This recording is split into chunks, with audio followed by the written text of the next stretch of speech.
Hi everyone. So in the last lecture we did कि हमारे पास database security में backup का क्या रोल है, ठीक है, और क्या क्या रीजंस हो सकते हैं कि हमारे पास फेलियर्स हो जाएं जिसके लिए हमें बैकअप की जरूरत पड़ती है।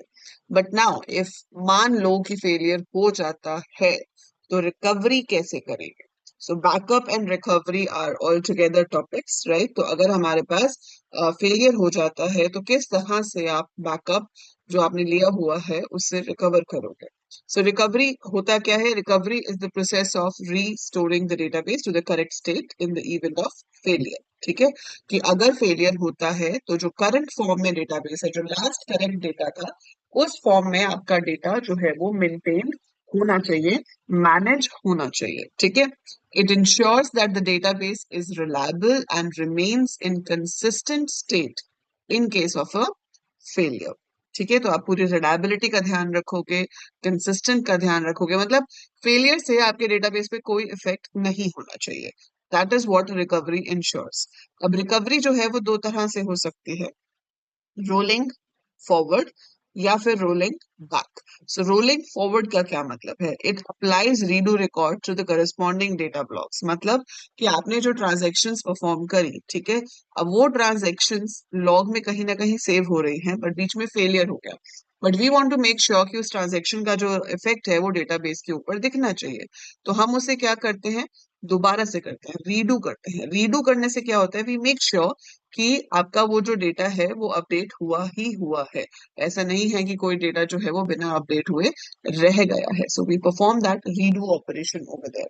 ठीक है, ऐसे ही होता है रोलिंग बैक। अगर ट्रांजैक्शन पूरी नहीं हुई थी, ट्रांजैक्शन बीच में ही रुक गई, बीच में ही खत्म हो गई, मान लो इसके 3 क्वेरीज हुई लेकिन उसके बाद 3 और थी, वो कभी चल ही नहीं पाई, तो हम वो 3 को भी रोल बैक कर देंगे, अंडू कर देंगे। तो यहाँ पे हम कहते हैं कि या तो रीडू से आप रिकवरी कर सकते हो या फिर अंडू से आप रिकवरी कर सकते हो। ठीक है, और ये दोनों मेथड्स करने के लिए हमारे पास एक लॉग बेस्ड रिकवरी मैकेनिज्म होता है और एक शेडो पेजिंग होता है। लॉग बेस्ड रिकवरी में तो स्पेशल फाइल्स बनती हैं जिन्हें लॉग फाइल्स कहा जाता है, जहां पर स्टोर होता है कि ट्रांजैक्शन ने किस टाइम पे किस डेटाबेस में क्या चेंज किया था। ठीक है, सो इट स्टोर्स एवरीथिंग कि कब क्या चेंज हुआ था।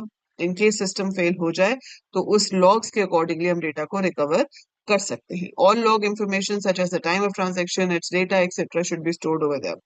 शेडो पेजिंग में क्या होता है कि हम एक्चुअली में कभी भी ओरिजिनल डेटाबेस में चेंज करते ही नहीं है, हम उस ओरिजिनल डेटाबेस का एक शेडो बनाते हैं। ठीक है, इसीलिए उसको शेडो पेजिंग कह रहे हैं।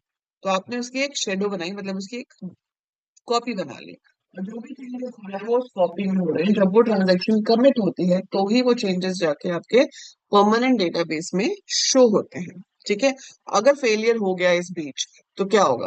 वो जो फेलियर हुआ उसका इफेक्ट तो शेडो पेज पे होगा ना, असली डेटाबेस में तो कोई फर्क ही नहीं पड़ा हमारा उससे। तो आपका जो ओरिजिनल डेटाबेस था वो वैसे का वैसा ही रहेगा, and the transaction needs to be executed again when we recover from the failure. So if the system crashes in the middle of a transaction, changes made by it will not be reflected in the database. तो उसको हम क्या करेंगे? Redo करेंगे। ठीक है, log base में हम अनडू कर सकते हैं। सो दैट डिपेंड्स कि आप किस तरह का मैकेनिज्म यूज कर रहे हो। अब जैसे देखो यहाँ पर इसको थोड़ा डिटेल में बताया हुआ है कि अगर आप लॉग बेस्ड रिकवरी यूज कर रहे हो, so logs are the sequence of records that maintain the records of action performed by a transaction. ठीक है, now in log based recovery, log of each transaction is maintained in some stable storage. If any failure occurs, it can be recovered from there to recover the database. मतलब obviously कि आप उसको एक ऐसी जगह पे स्टोर कर रहे हो, वो हो सकता है कोई पेन ड्राइव हो, कोई एक्सटर्नल हार्ड डिस्क हो, कोई और ऐसा स्टोरेज डिवाइस हो जो हार्ड डिस्क से डायरेक्टली रिलेटेड नहीं है, क्योंकि अगर क्रैश हार्ड डिस्क हुई है तो आप उसको तो कहीं से रिट्रीव कर पाओगे।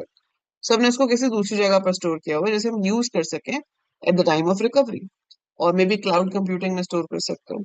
The log contains the information about the transaction being executed, values that have been modified in transaction state.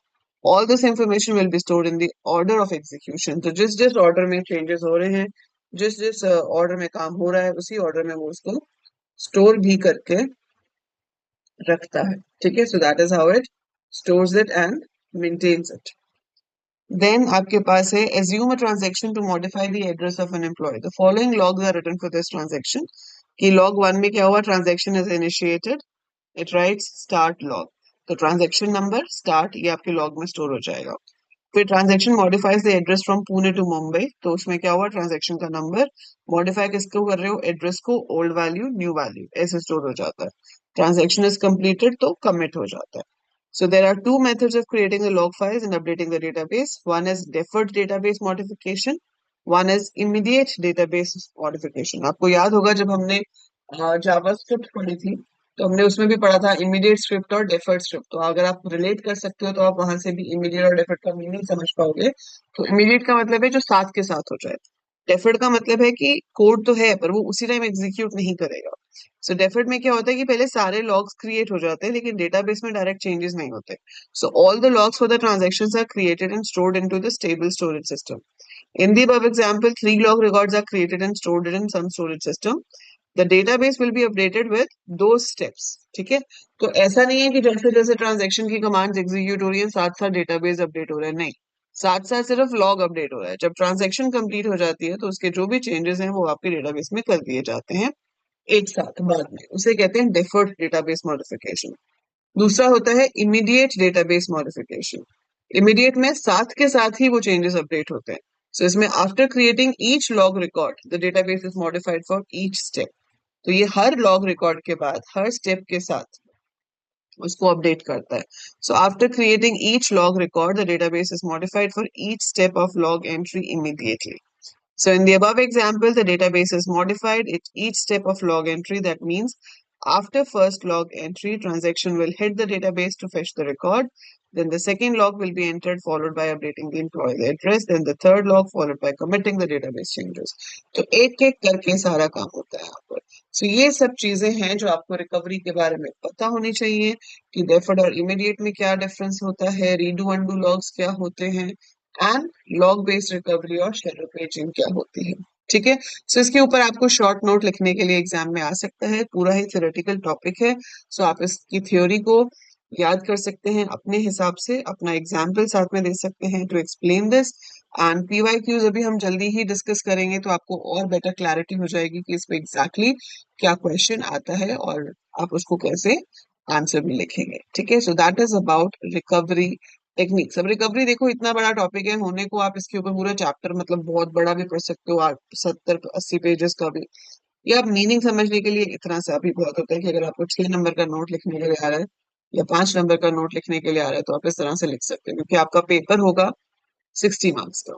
ठीक है, तो अकॉर्डिंगली हर यूनिट में से आपको 2 क्वेश्चन आते हैं, तो वी एक्सपेक्ट कि एक क्वेश्चन में रिकवरी पूछा जा सकता है तो मैक्सिमम 6 नंबर का बनता है। सो अकॉर्डिंगली आपको लिखना आना होगा, तो वो स्ट्रैटेजिकली आपको सोचना पड़ेगा थ्योरी में कि आप लिखेंगे कैसे।